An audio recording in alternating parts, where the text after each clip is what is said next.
Teach and Share Week 10, taught to my dad on June 22nd, 2022.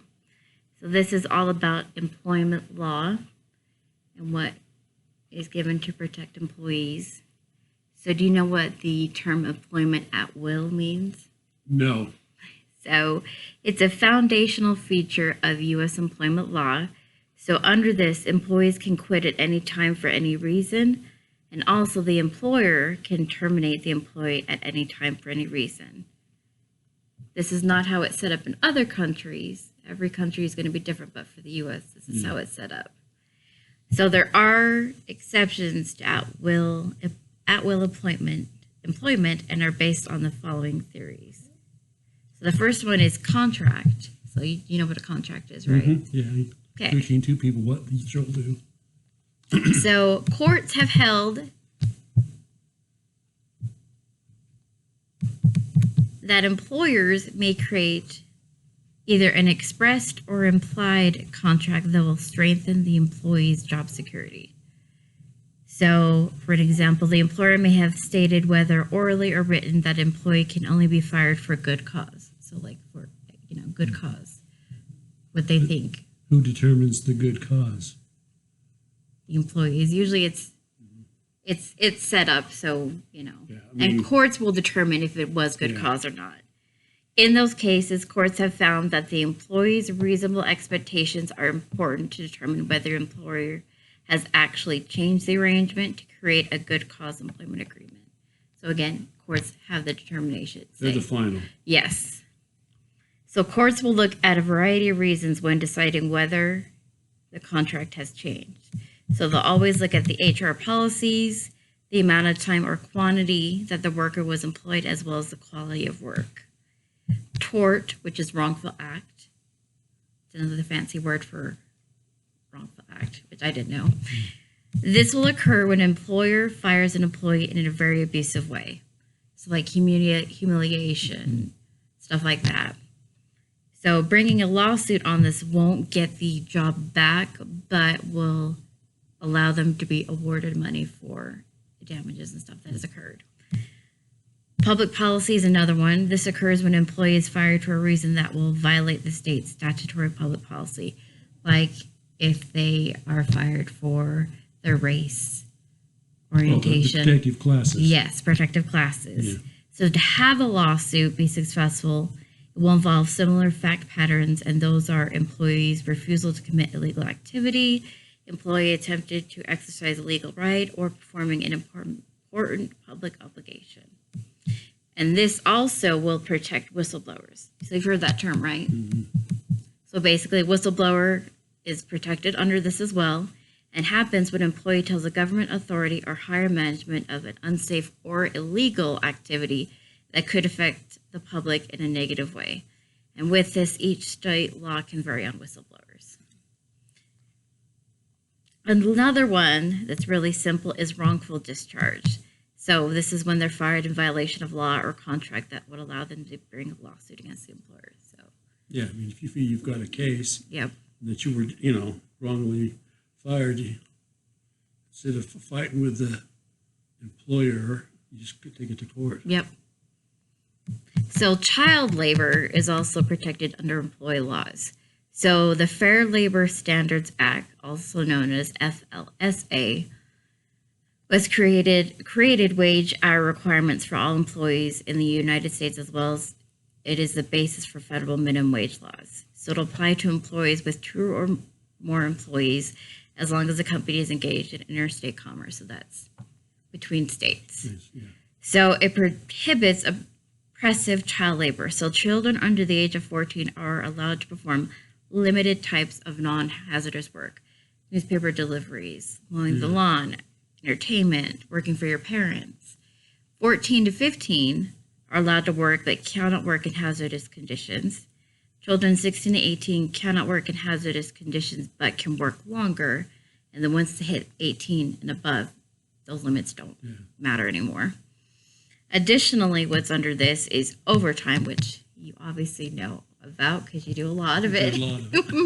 So basically, this is also under the FLSA. Those who work more than 40 hours per week are entitled to 1.5 times the regular pay for hours over that 40 hours. These do not apply to executives, administrators, or professional workers, which are called exempt workers. And so there's a problem where now there are more employers that are trying to classify workers as exempt from the overtime provisions, which is why they list them as individual contractors.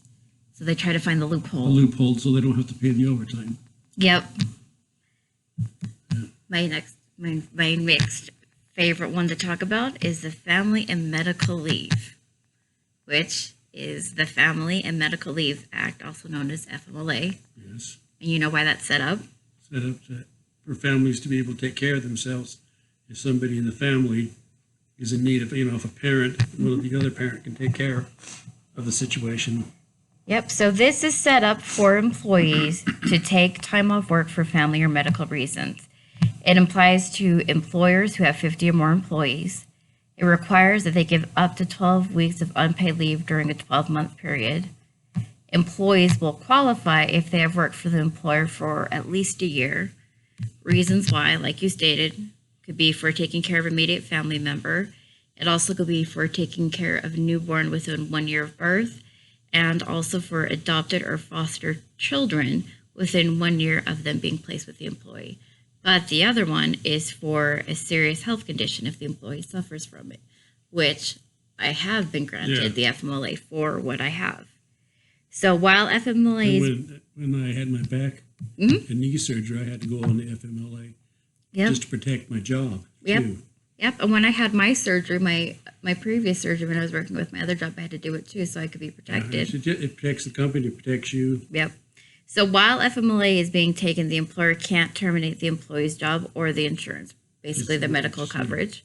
If the employer violates the law, it is required to pay damages to the employee, which will compensate for any lost benefits or any actual losses like money and stuff like that.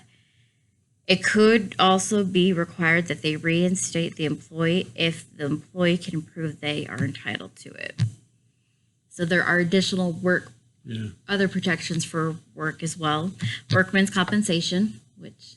If you get injured on the job. Yeah, which you have experienced before. So every state will have laws that give workers financial benefits when they are injured while at work. This is an exclusive remedy, which means that if you file a claim, you cannot go back and sue the company later, which I found very fascinating. It does not imply, of course, when you injure yourself intentionally, and it has to have arisen out of the employment, which means the injury had to have occurred while the employee was working.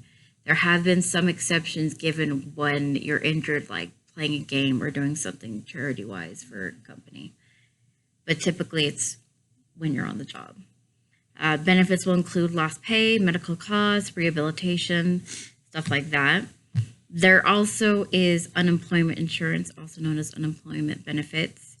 So this is when an employee is let go after working a minimum amount of time.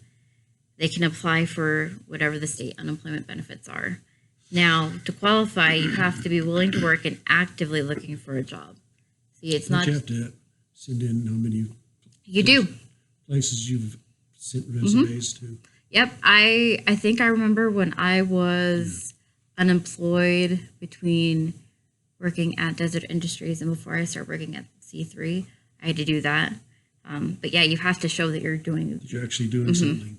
So they always kind of joke around and say it's like having a job looking for a job kind of thing. As well, benefits will be based on your past earnings and, of course, is limited. It's not forever. Social Security disability. Do you know what that would be for? If you have a disability. Yep. So if an employee becomes disabled for any reason and is unable to work, this will kick in and be available to them. To qualify, they have to show they can't work any type of full-time job on a consistent basis. See, that's where my situation, where if I'm sitting down, I'm not hurting, but standing up, so I can still work. Yeah, but you still can do it. Like my friend Jen, remember all her health problems, she can't work on a consistent basis. Yeah. So these are designed that, for anybody that's unable to work any position, despite if they've had previous job experience. And as well, there is an exception to this for people over the age of 50. It's a little bit easier for them to get disability, depending on the situation. Additionally, with this is the Affordable Care Act, which is the ACA, or also known as Obamacare, which is required that whether the employer is a medium-sized or large-sized company, that they offer medical insurance to employees or they face penalties. And these have been upheld as constitutional by the U.S. Supreme Court, but are still kind of a contentious area. Yeah. It's still kind of back and forth, back and forth.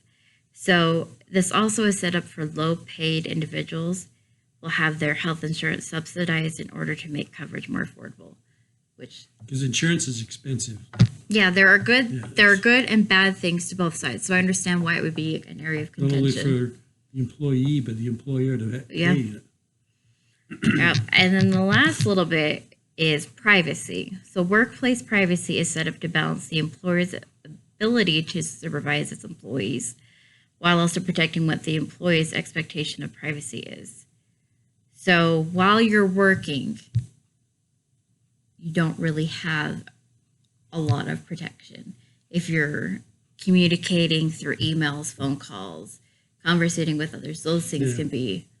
Just like on my work computer with government, there's, they say in there when you start up every time, you have no guarantee of any privacy on anything that's on this computer. It's their computer. They can, Yep. Companies have to make it known that they are being monitored. And that's how it is with my work, that I have to be careful with what I'm doing. Additionally, though, personal communication, though, is protected. So personal phone calls, stuff like that will be protected. Like in a lot of places, the company computers are for business only, not for. Yep, you still have to be careful. For personal, Yep, that's why you have to be careful in what you're doing, because they'll monitor it. So if the employee has a reasonable expectation of privacy, the employer is unable to monitor those activities. So again, it comes back to the personal, you would think. So with this, I already kind of knew a lot of this anyway, because I've had to have known a lot of it. But it's kind of a good thing to know for what I need to know when I have future employees myself, how to protect them, what I can and can't do. So do you have any questions? Did you learn anything? No, it's interesting. It makes a lot of sense, a lot of this, protection for the employee, protection for the employers, and what you can do, what you can't do. I mean, if it's not written, how do you know if you're not told? If it's not clearly communicated, it can be hard. So no. All right. Well, thanks, Dad. Hopefully it was good. It was great.